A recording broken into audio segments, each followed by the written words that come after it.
happened to Darth Vader after the Battle of Yavin.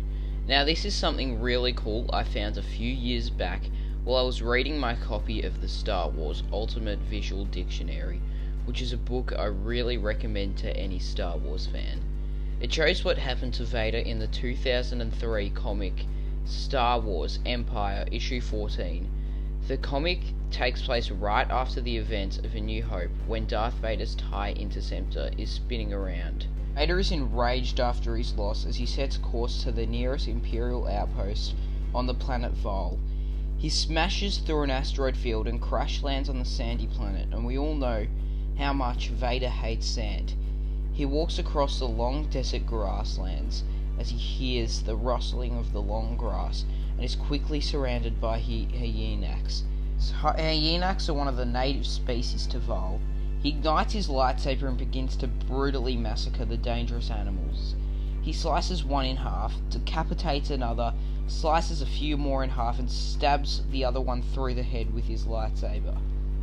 While he's off guard, one of them sticks their sharp teeth right through his cybernetic arm. Vader was in pain because of the damage that had been done to his cybernetic nerves. While Vader took a few moments to focus on the horrible pain, the rest of the pack started to attack him. Vader used the Force to push them away and sliced his blade through the leader of the pack, slicing him in two. The rest of the pack then stopped attacking Vader in fear. This was the first time Vader had felt happy for nearly 20 years. He was by himself and was no longer being an enforcer of the Empire. He found a place to rest for the night.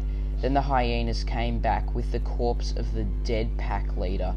By doing this, they were basically offering Vader if he wanted to lead the pack. Vader took some time, but eventually decided to accept. Vader hadn't felt this powerful for years. Finally free to do what he wanted, and he wasn't following what the Emperor was telling him to do. This was the happiest he'd been in decades. Once the morning came along, he woke up to see his pack of hyenas being attacked by a large animal. Darth Vader could have just headed for the outpost, but he wanted to make the most of this.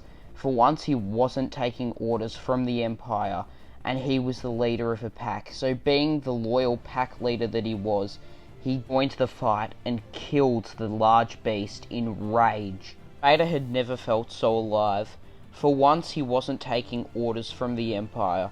At this point he wasn't even thinking about them. He was finally free to do whatever he wanted for the first time in his life. Then the thought of the Empire came back to him. He made his way to the outpost while his loyal pack followed him there. At the outpost there were 3 Imperials. They never really saw much action since Val was a quiet planet, but they were never prepared for anything because they were always slacking off. The 3 Imperials were then shocked when a battered and bruised Vader arrived at the outpost. They never expected to see someone who they knew could be so unforgiving. They tried to think of excuses for why they didn't come to help Vader, but Vader did not care. He headed right for the shuttle. The 3 Imperials were relieved and surprised because Vader had just left without giving them any punishment. But before they knew it, Vader's pack of hyenas turned on them and quickly devoured them. He arrived on Coruscant shortly after, and the happiness he had just experienced faded away. He was ready to address his failure to the Emperor, who was furious about the Death Star's destruction. He was back to being a cold-hearted killer, and would probably never feel this happy again until the last day of his life.